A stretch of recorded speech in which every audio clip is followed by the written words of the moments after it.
Hello, my name is Ashley Scher. I'm the founder and CEO of ShareLove.Fund. Today we are in our RYT 300 yoga teacher training where I'm going to show you the cues of reclining tree pose. Now, reclining tree pose is not a pose we often hear about because it is one of the 84 classical hatha yoga poses. But in our RYT 300, it is an advanced training. And while you have more than enough poses in our RYT 200 with our signature share method 45 key poses, it's really nice to study all of the poses in the 84 hatha classical yoga poses so that we understand the origins of yoga.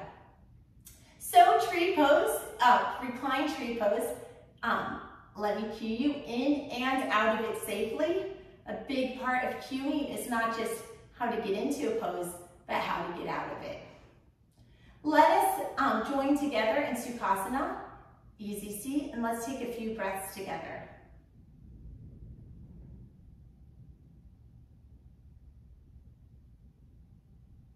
Inhale the knees into chest when you're ready, and I'm going to come so long ways on the mat. So if you want to position yourself sideways, feel free to scooch 90 degrees. When you feel ready, slowly exhale, rolling your spine back vertebrae by vertebrae. Inhale your knees into chest. Give yourself a hug and rock your spine out side to side. Why are we doing this? Why are we kind of stopping on the way and wiggling around? Why am I not directly cueing you into reclined tree pose? The reason is because cueing should not just be about being a robot. What is the shortest distance in a pose? Because anybody can look at a picture of someone in a pose and kind of describe how to get there from a standing position, like bend over, sit down, grab your right foot, grab your left foot, bend your knee, turn it out, and so forth. But this is a yoga teacher training. This is not a describe that pose,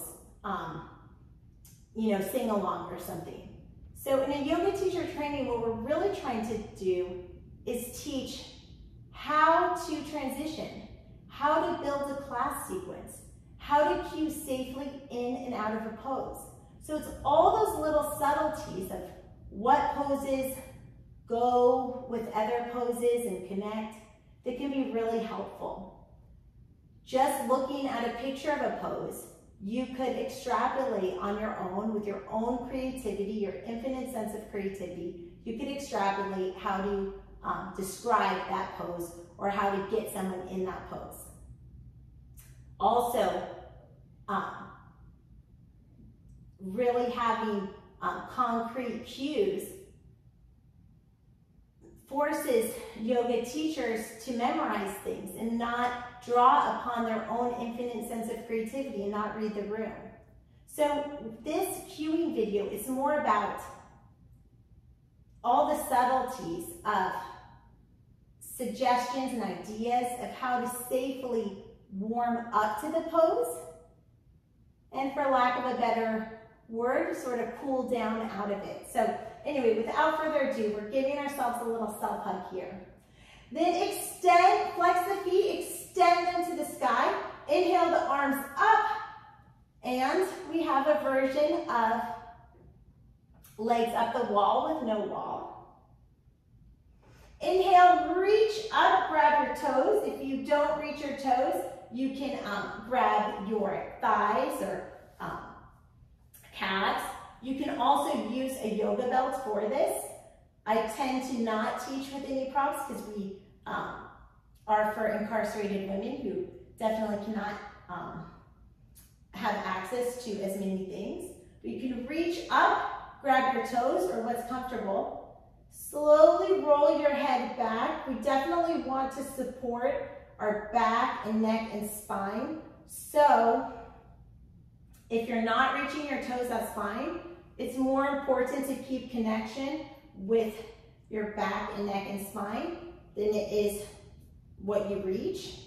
And then when you're comfortable, slowly open your legs out to the side. Now, you can bring your legs out as far as is comfortable. So some people will be able to do full middle splits here. My legs are hovering in space because my hips are a little tight and I can't do a full splits. I'm going to take a few breaths here, really feel the stretch. You can rock around a little bit. That's just having fun with it. It's not part of the pose, but it forces our abdominals and our obliques to get to work. When you feel ready, you can give yourself a little hug and rock up to a seated position. Thank you for your time. Namaste. May the light in me be the light in you. Have a blessed day.